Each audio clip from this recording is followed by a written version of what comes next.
Friends, आपका चंद्रशेखर वैष्णव मेरे YouTube channel know with Chandrashekhar में आपका स्वागत करता हूं।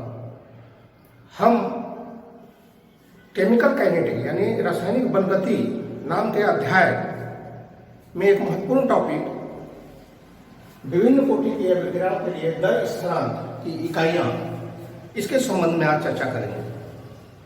चूंकि क्रिया की दर, किसी भी रासायनिक अभिक्रिया की दर निश्चित ताप पर K के मान पर आधारित होती है, इसलिए अभिक्रिया की विभिन्न कोटियों की रासायनिक अभिक्रियाओं के लिए K स्थिरांक की इकाइयों की गणना की विधि को आज हम सीखेंगे।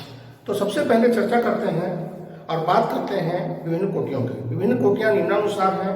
एक तो अभिक्रिया कोटि शून्य प्रकार की होती है यानी शून्य कोटि की अभिक्रिया, दूसरी प्रथम कोटि की अभिक्रिया, तृतीय कोटि की अभिक्रिया और एक द्वितीय कोटि की अभिक्रिया। तो चार प्रकार की कोटियों की अभिक्रियाएं होती हैं। एक बार हम इसको लिख लेते हैं ताकि आपको स्मरण रहे। पहला है शून्य कोटि की अभिक्रिया, दूसरा है प्रथम कोटि की अभिक्रिया, तीसरा है द्वितीय कोटि की अभिक्रिया और चौथा प्रकार है तृतीय कोटि की अभिक्रिया।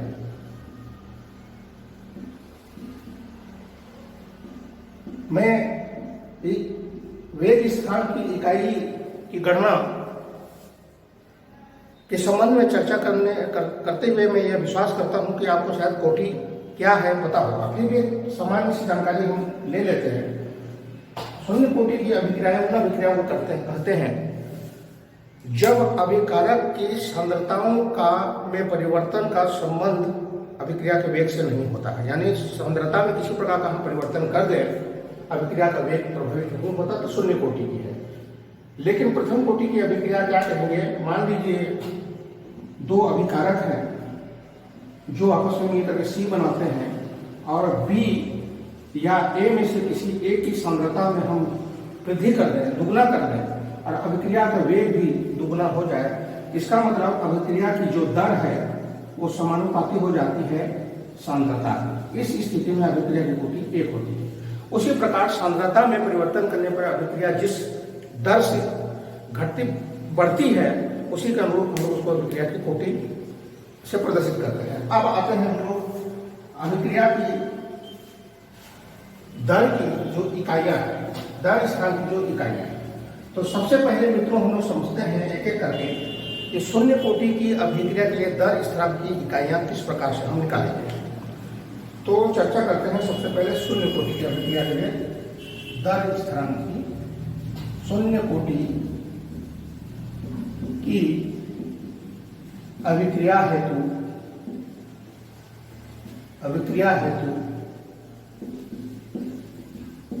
K यानी दर स्थिरांक की इकाइयां, K की इकाइयां, इसको हम कैसे ज्ञात करेंगे? इकाइयां कैसे निकालेंगे, इसकी गणना कैसे करेंगे? मित्रों हमको याद होगा कि दर को व्यक्त किया जाता है कुछ इस प्रकार से dx/dt। चूंकि हम बात कर रहे हैं शून्य कोटि की अभिक्रिया के लिए K की इकाइयां कैसे निकालें, तो ये शून्य कोटि की अभिक्रिया है, अर्थात किसी एक घटक को लेते हैं जिसे A की मोलर सांद्रता के घात 0 हो। बात कर रहे हैं शून्य कोटि की अभिक्रिया के लिए, इसलिए हम उसको इस प्रकार से लिखेंगे। तो इन्हीं दोनों को लेकर के हम इन इकाइयों की चर्चा करते हैं। इसको पुनः लिख लेते हैं। शून्य कोटि की अभिक्रिया को व्यक्त इस प्रकार से करेंगे और ये dx/dt है, ये समय अंतराल है, ये सांद्रता है। सांद्रता में परिवर्तन समय के सापेक्ष इसी को अभिक्रिया की दर कहते हैं। क्योंकि शून्य कोटि की अभिक्रिया है इसलिए K की वैल्यू को इस प्रकार से हम प्रदर्शित करेंगे। अब सांद्रताओं को किस प्रकार से व्यक्त किया जाता है या उसकी इकाई क्या है, तो उसको लिखा जाए। जैसे K, तो इसको हम क्या लिखेंगे? मोल प्रति लीटर। चूंकि ये शून्य कोटि की अभिक्रिया है इसलिए इसकी सांद्रता का कोई औचित्य नहीं है, इसीलिए इसका यहाँ एक लिख देते हैं। यहाँ लिखिए dx का जो है वो है मोल प्रति लीटर। समय को किस प्रकार से व्यक्त करते हैं मित्रों? यहाँ देखिए सेकंड से या मिनट से। अब यदि इसको थोड़ा सा परिवर्तन किया जाए मैथमेटिकली, तो K बराबर हो जाएगा मोल प्रति लीटर सेकेंड को जब हम अंश की ओर ले जाएंगे तो ये हो जाएगी प्रति सेकेंड। तो इस प्रकार से ये शून्य कोटि की अभिक्रिया के लिए K यानी वेग स्थिरांक की इकाई की गणना इकाई इस प्रकार से हम निकालेंगे, मोल प्रति लीटर प्रति सेकेंड। आशा करता हूँ आपको समझ में आया होगा। दर किस प्रकार से व्यक्त किया जाता है dx अपॉन dt। और चूंकि शून्य कोटि की अभिक्रिया है इसलिए दर स्थिरांक के साथ उसकी जो सांद्रता है उसको इस प्रकार से घात में 0 लगा कर व्यक्त करते हैं। इनकी जो इकाई है उनको लिखते हैं। यहाँ सांद्रता का कोई औचित्य नहीं है क्योंकि शून्य कोटि की अभिक्रिया है, इसलिए एक dx को व्यक्त किया जाता है मोल प्रति लीटर से और समय को व्यक्त किया जाता है सेकंड से। यहीं से हम सेकंड को जब अंश की ओर ले जाते हैं तो सेकंड प्रति सेकंड हो जाता है। तो शून्य कोटि की अभिक्रिया के लिए जो इकाई हो गई वो हो गई मोल प्रति लीटर प्रति सेकंड। इसी प्रकार हम चर्चा करते हैं अब प्रथम कोटि की अभिक्रिया के लिए। शून्य कोटि की वेग स्थिरांक की गणना की इकाइयों की गणना के लिए देखने के पश्चात अब हम प्रथम कोटि की अभिक्रिया के लिए K की इकाइयां किस प्रकार से निकाली जाएंगी उसको देखेंगे। तो अब बात करते हैं प्रथम कोटि की अभिक्रिया हेतु K की इकाइयां। इस प्रकार से हम यहाँ डिटेक्ट करेंगे, निकालेंगे। दर बराबर dx अपॉन dt होता है, ये हम पहले से जानते हैं। वेग स्थिरांक की इकाई जो है K, इसके साथ यदि प्रथम कोटि की अभिक्रिया को लिखें तो इस प्रकार से हम लिखेंगे। उसके ऊपर यदि आप चाहें तो एक लिख सकते हैं, न लिखेंगे तो भी माना जाता है कि एक ही है। और अब इन्हीं दोनों को लेकर के हम K की इकाइयों की यहाँ गणना करेंगे। तो चलिए लिखते हैं फिर से इसको व्यवस्थित करके dx अपॉन dt। अब देखिए मित्रों यहाँ पास A की सांद्रता का महत्व है, इसीलिए इसकी जो यूनिट है उसको लिख लिया जाए। तो सांद्रता को हम किस में व्यक्त करते हैं, मोल प्रति लीटर में व्यक्त करते हैं। लिखिए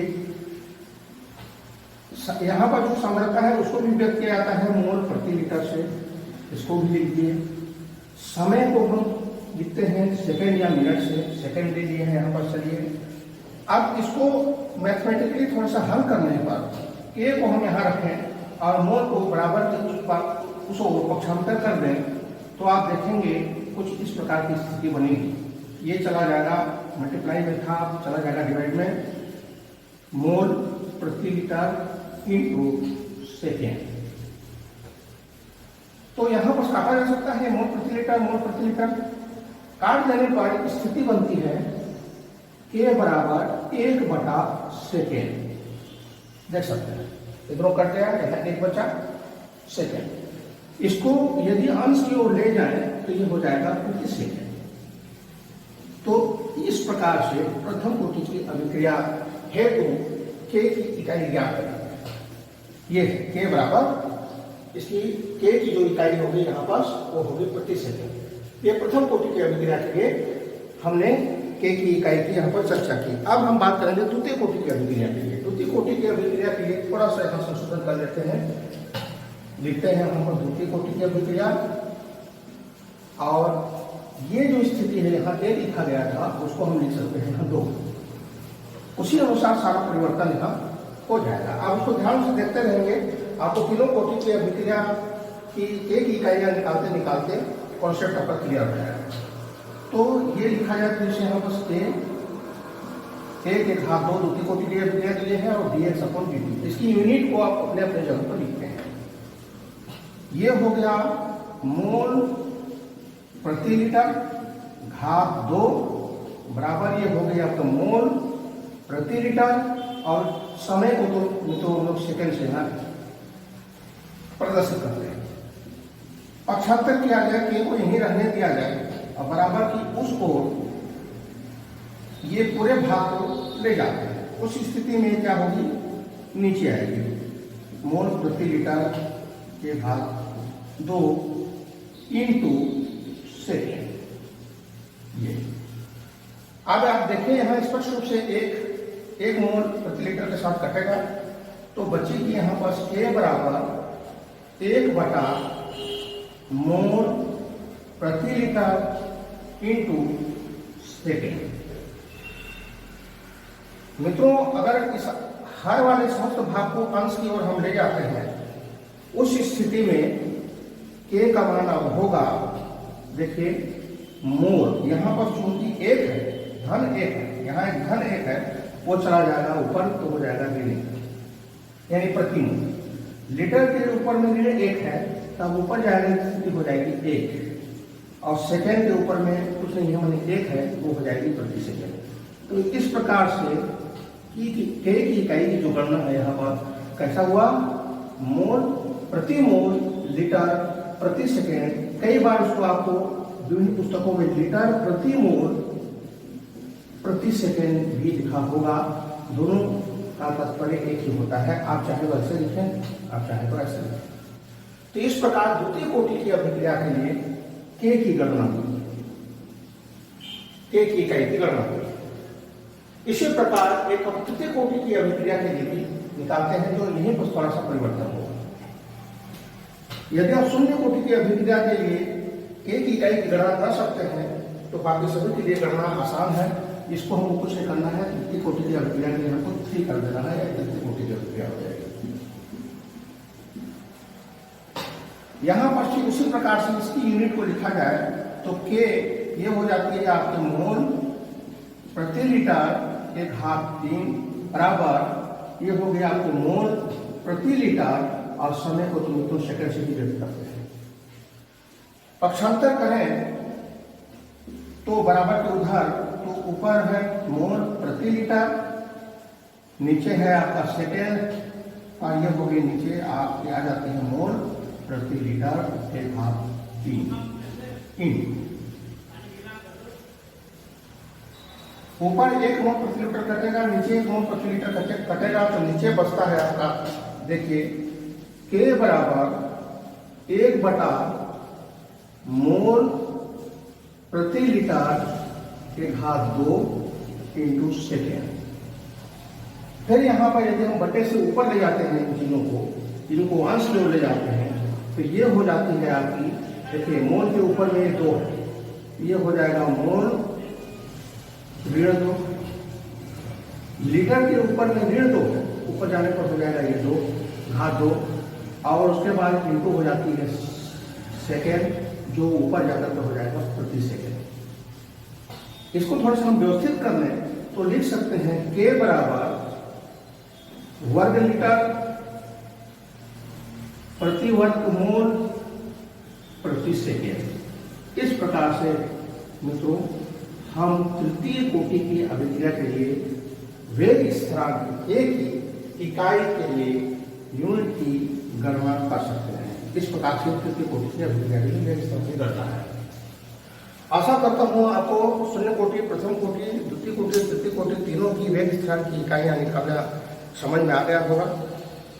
अब यहाँ पर जो महत्वपूर्ण बात यह है कि ये जो परीक्षाएं होती हैं उसमें ये पूछी जाती है, कभी कभी नीट एग्जाम में डायरेक्टली इस प्रकार से पूछी जाती है तृतीय कोटि की अभिक्रिया के लिए वेग स्थिरांक की इकाई क्या है करके, या तो फिर आपको निकालने के लिए कहा जाता है। तो इसको अभ्यास कीजिए और बहुत बहुत धन्यवाद। मित्रों, मेरे चैनल का नाम थोड़ा सा परिवर्तन कर दिया गया है, अब उसका नाम है नो विथ चंद्रशेखर। तो उसको सब्सक्राइब करें, लाइक करें, शेयर करें। किसी प्रकार के कोई सुझाव देना चाहते हैं तो उसके लिए स्वागत है। धन्यवाद।